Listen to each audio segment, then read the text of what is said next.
एंकरों को जब supreme court ने खरी खोटी सुनाई है तो इस देश के प्रथम और जाने माने टीवी न्यूज एंकर हमारे साथ यहां पर मौजूद हैं। शम्मी नारंग जी, नमस्कार। मेरा बहुत बहुत सौभाग्य है कि स्टूडियो में आपके साथ बैठने का एक मौका मिला।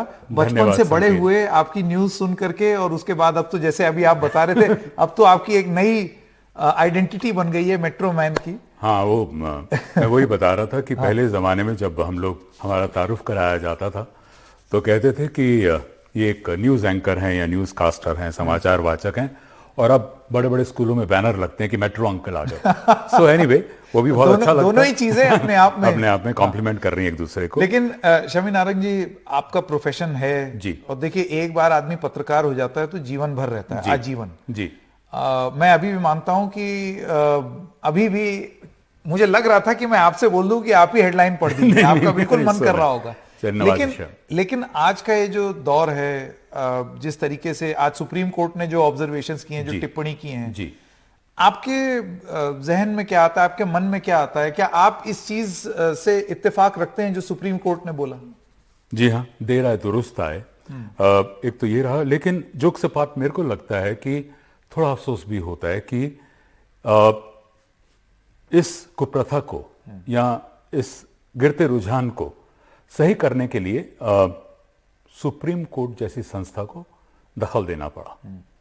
ये अपने आप में दुर्भाग्य की बात, ये अपने आप में दुर्भाग्य की बात है, वेरी फ्रैंकली। और हम लोग जब हमने ये माध्यम इसको चुना था तो हमें सिखाया जाता था कि कौम का इतना भी मयार ना गिरे कि सुर्खियां देखकर हाथ से अखबार गिरे।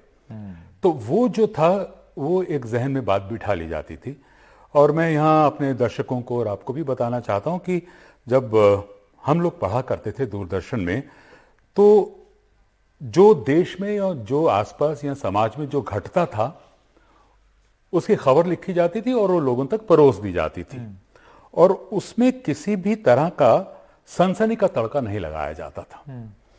और अगर कोई ज्वलंत सवालात होते भी थे जो आम जनता पूछती थी और जो एक पत्रकार को या जर्नलिस्ट को पूछने भी चाहिए, तो वो भी सिर्फ पूछे जाते थे, उसमें बेवजह अपनी राय नहीं थोपी जाती थी या उसे प्रोवोकेशन में नहीं बदला जाता था।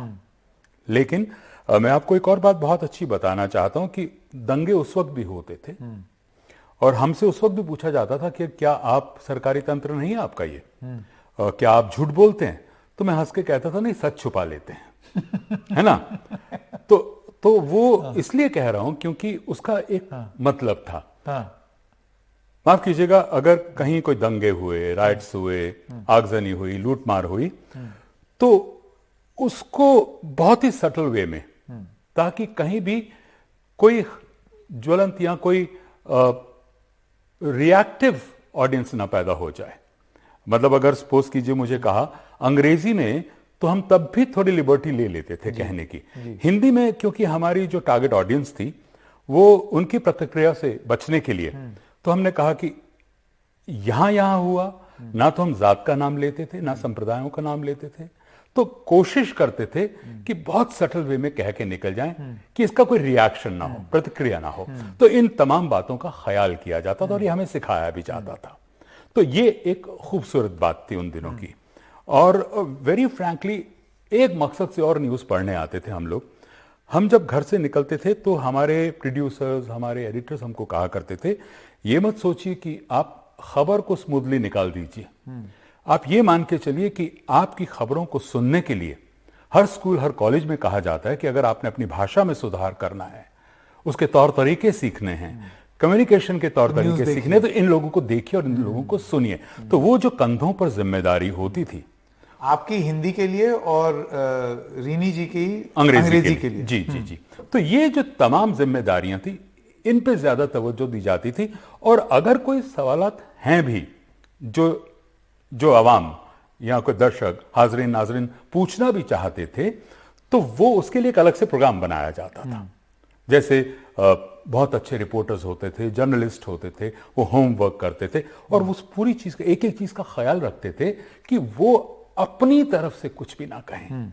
शमी नारंग जी, बहुत बहुत धन्यवाद। Thank you so much, God bless you. बहुत बहुत बहुत अच्छा लगा। मुझे भी बहुत अच्छा लगा। Thank you so much.